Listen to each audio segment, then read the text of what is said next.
For dogs cured your cancer, you better be ready for some skeptics. But Joe Tippin says it did save his life and others. And now even cancer researchers are open to the possibility it might be true.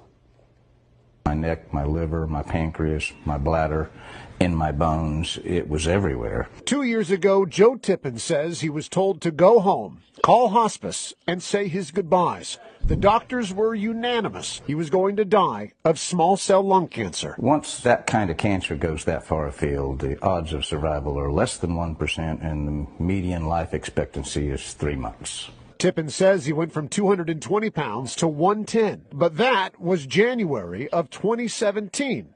Today, Tippins is very much alive, and what he credits for his survival has doctors scratching their heads and the rest of us raising eyebrows.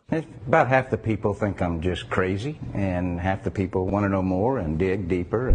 Tippin says he got a tip, not from a pharmacist, but a veterinarian. And in his desperation, he turned from people medicine to dog medicine, specifically fenbendazole, or what you give a dog when it has worms.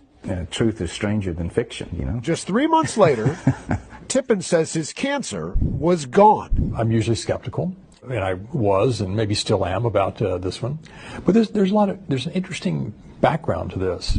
Cancer researchers like Stephen Prescott are skeptical, but they also are not dismissing this anti-parasitic's potential. He says Tippins is not the first person to potentially benefit, and maybe not the last. Scientists at many credible places have done work on this for years. But was it the dog dewormer, or was it something else? Tippins took the dog medicine with daily vitamin E supplements and CBD oil. He was also taking an experimental cancer-fighting drug. But Tippin says out of the 1,100 patients on that clinical trial, he was the only one cleared of cancer. Tippin says he was saved by the dog dewormer, and he plans to take it for the rest of his life. Oh, my insurance company spent $1.2 million on me with traditional means before I switched to a $5 a week medicine that actually saved me.